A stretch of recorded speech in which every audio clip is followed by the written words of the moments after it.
Eu quero convidá-los a abrirem as suas Bíblias em um texto muito oportuno para o dia de hoje. Evangelho de João, capítulo 10, Jesus o bom pastor. Nós vamos ler o versículo 11 e depois passaremos para o 14, 15 e 16. Diz assim o texto de João, capítulo 10, versículo 11. Eu sou o bom pastor. O bom pastor dá a vida pelas suas ovelhas. 14. Eu sou o bom pastor e conheço as minhas ovelhas, e das minhas sou conhecido. Assim como o Pai conhece a mim, também eu conheço o Pai e dou a minha vida pelas ovelhas. Ainda tenho outras ovelhas que não são deste aprisco. Também me convém agregar a estas, e elas ouvirão a minha voz, e haverá um rebanho e um pastor. Queridos irmãos, esta é uma noite de reflexão. Porque ao falar do bom pastor, no versículo 11 desse texto em que Jesus narra a sua missão aos seus discípulos e a nós como igreja, ele traz uma frase muito importante, que diz assim: o bom pastor dá a sua vida pelas ovelhas. Quando nós olhamos e analisamos e estudamos e conhecemos a vida do nosso mestre, nós podemos contemplar que ao longo da sua trajetória, ele em todo o momento anunciou a verdade. Em todo o momento, ele se apresentou para trazer benefício e derramar amor sobre toda a humanidade, sobre aqueles que o seguiam, sobre as multidões que o acompanhavam. Jesus, ele sabia e reconhecia o seu propósito, porque para isso ele veio. E ele fala com muita propriedade: eu, como bom pastor, entrego a minha vida por vocês. O bom pastor é aquele que entrega a sua vida para fazer com que muitos alcancem o caminho da verdade. E nós, queridos, como igreja, como servos do Senhor, nós fomos alcançados pela sua misericórdia. Nós fomos alcançados pelo seu amor, reconhecemos a sua bondade, sabemos que Deus tem grandes bênçãos para serem derramadas sobre a vida daqueles que creem. O nosso Deus, o Cristo que esteve nesta terra, que operou milagres, que ressuscitou mortos, que anunciou o Evangelho, ele vive para sempre, e ele é anunciado pela igreja, pelo Evangelho da salvação, e nós temos as promessas, nós temos os benefícios que o Senhor Jesus deixou para nós. Ele nos ensina a orar, ele nos ensina a pedir, ele nos ensina a crer para alcançar as bênçãos que ele tem para nos dar.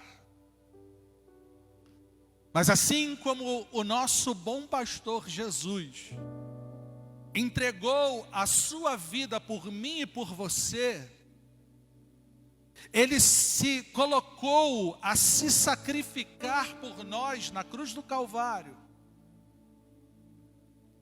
Nós não podemos buscá-lo só pelos benefícios que ele tem. Nós não podemos buscar a Cristo só por aquilo que ele tem poder para fazer em nossa vida. Nós não podemos buscá-lo por uma necessidade humana, por causa de uma cura única e exclusivamente. Nós não podemos buscá-lo única e exclusivamente para que Ele resolva os nossos problemas financeiros, para que Ele resolva os nossos problemas familiares, para que Ele traga algo que nós estamos precisando da parte dEle. Tudo isso Ele pode fazer e Ele quer fazer.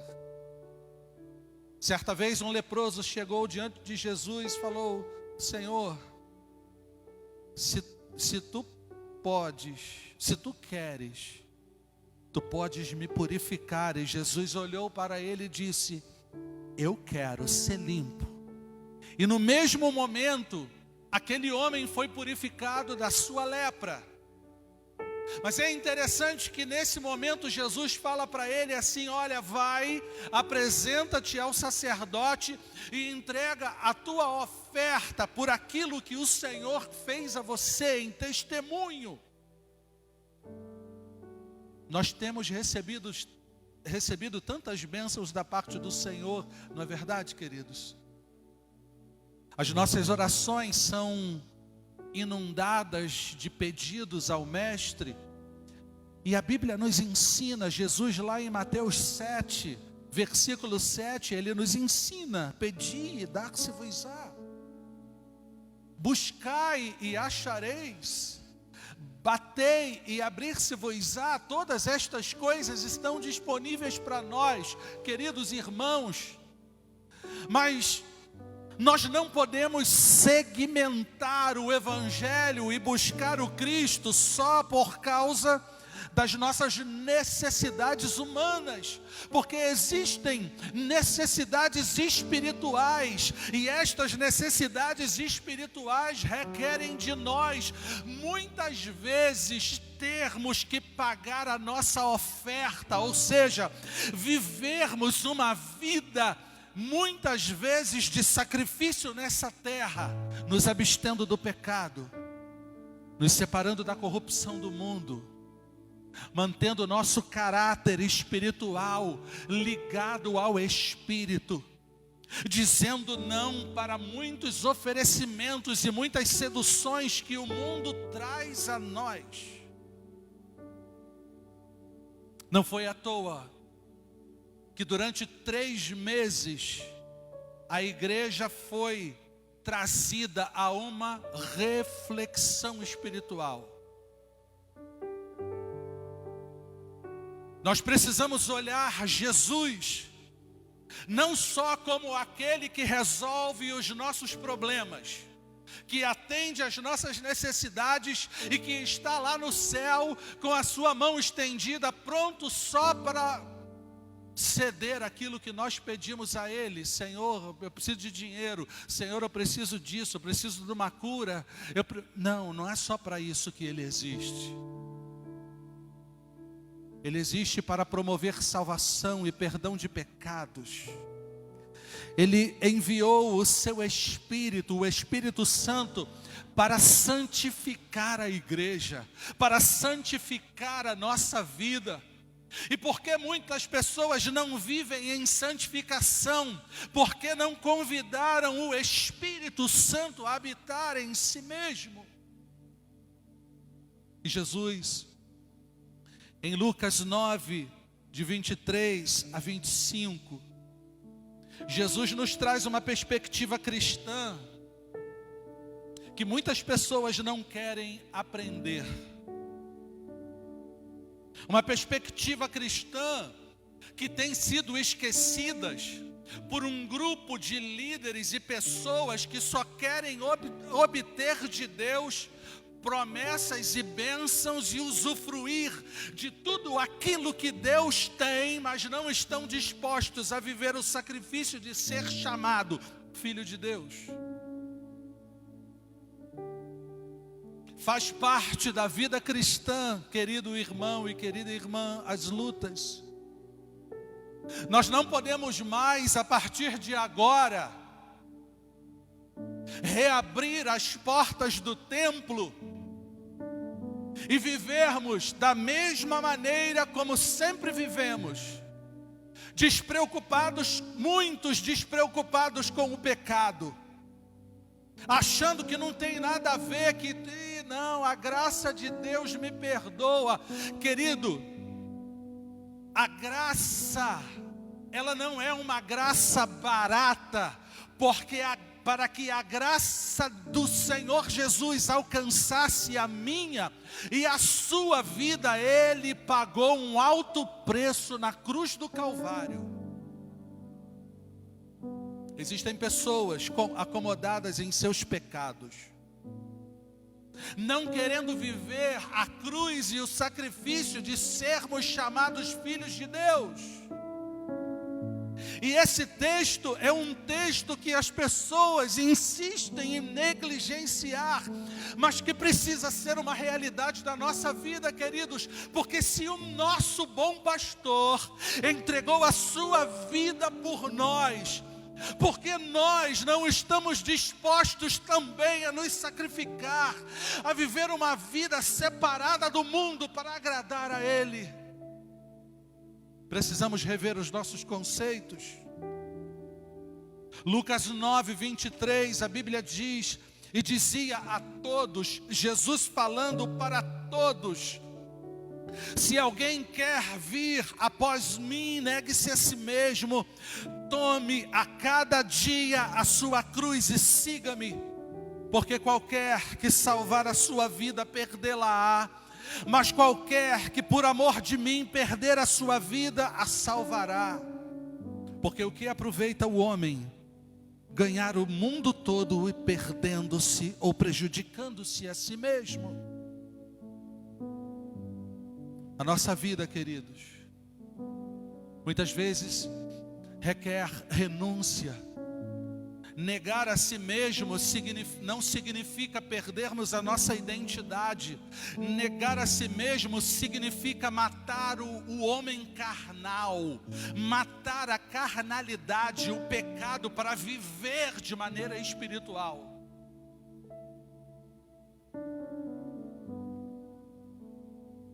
Desconfie de quem só prega bênção e milagre. Desconfie de quem fala muito, eu profetizo. Porque quando chegar o momento da aflição na tua vida, você não vai aguentar, porque você está cansado de ouvir tanto bênção, bênção, bênção, milagre, milagre, milagre, bênção, bênção, bênção, milagre, milagre. Quando o dia mal chegar e o Senhor falar para você, está na hora de você carregar a tua cruz e mostrar que você é meu filho, que você não está vivendo no mundo e no pecado, que ainda que o mundo te aborreça, você está comigo.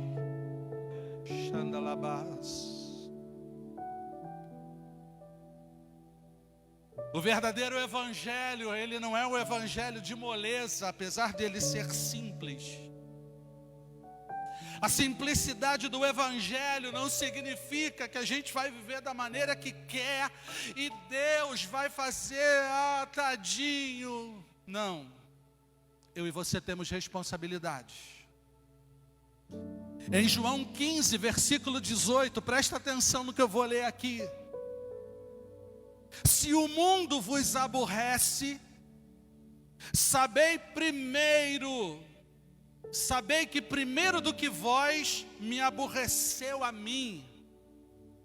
Se vós fosseis do mundo, o mundo os amaria o que é seu, mas porque não sois do mundo, antes eu vos tenho escolhido do mundo, por isso é que o mundo vos aborrece. Que palavra é essa, gente? A vida cristã não é um mar de rosas, porque nós fomos chamados para viver verdade. E quem vive a verdade está na contramão do mundo. E quem está na contramão do mundo, querido, é aborrecido por ele, porque o mundo não pode e nunca irá compactuar com aqueles que anunciam a verdade.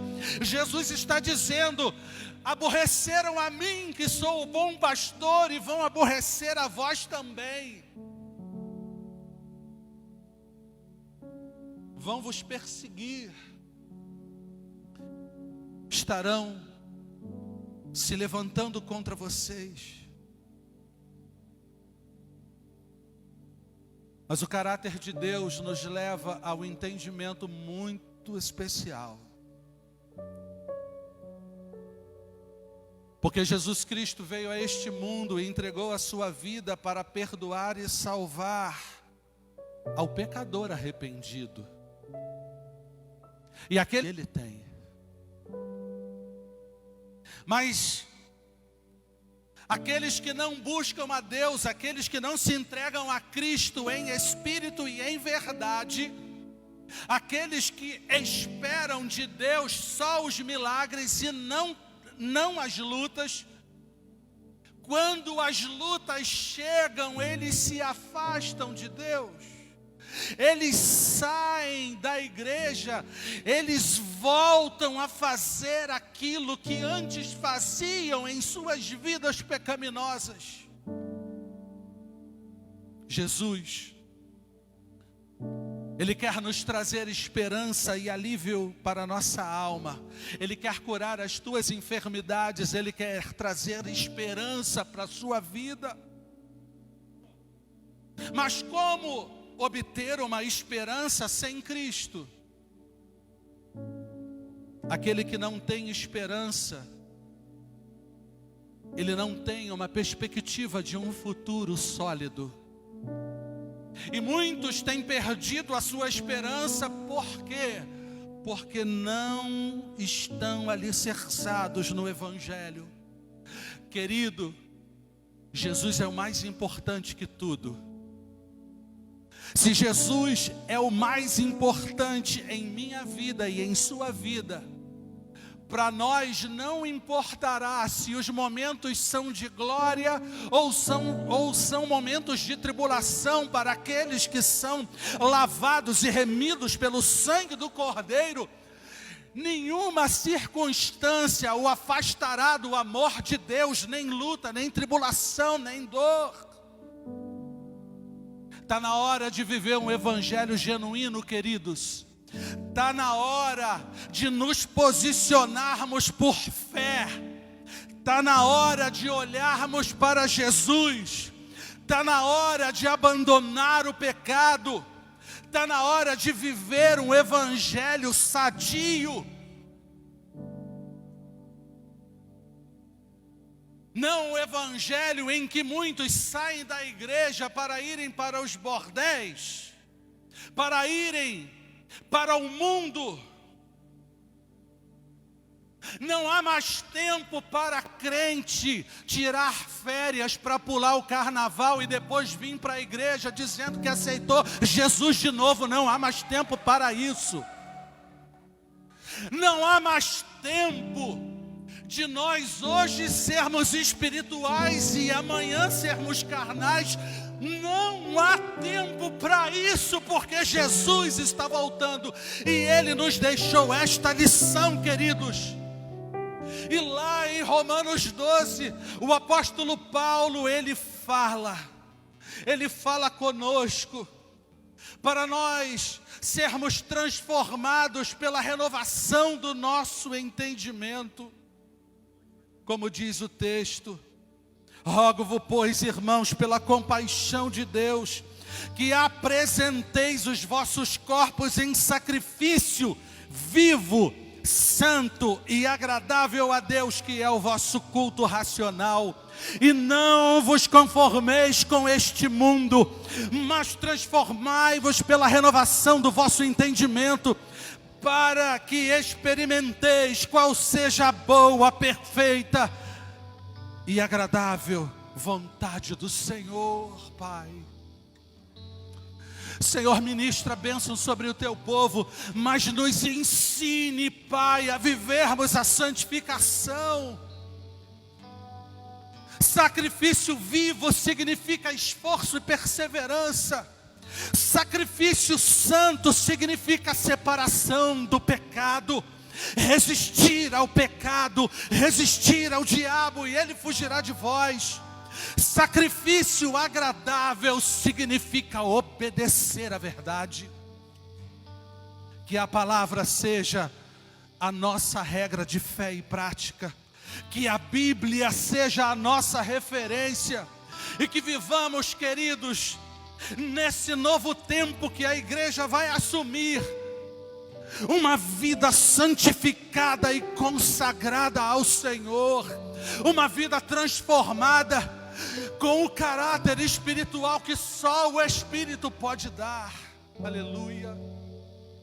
Senhor, quebranta os corações, Senhor, traz arrependimento, ó Deus, transforma a nossa vida, Senhor, nos ensina a viver este evangelho, ó Deus, que não negocia com o mundo.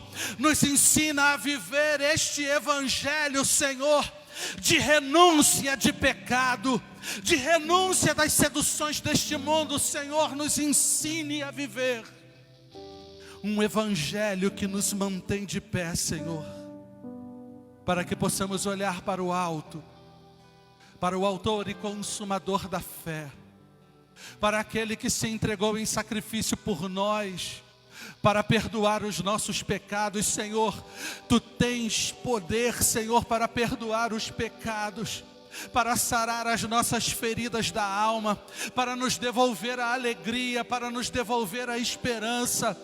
Pai, que o Teu Espírito, que a Tua palavra possa inundar os corações das vidas, Senhor.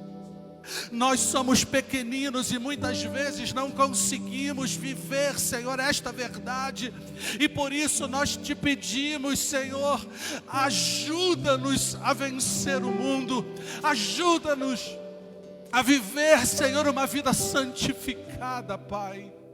Derrama o Teu amor sobre nós, segura nas nossas mãos, ó Pai, para que possamos caminhar, Senhor, junto contigo por cima da água, para viver o evangelho, Senhor, que não dá mau testemunho da verdade. Nos ensina, Senhor, nos prepara para um novo tempo, Senhor, que possamos Te adorar em espírito e em verdade. Santo, santo é o Teu nome, Jesus. Tu és fiel a Deus, Tu és digno. Faz a Tua obra, Senhor, nos corações.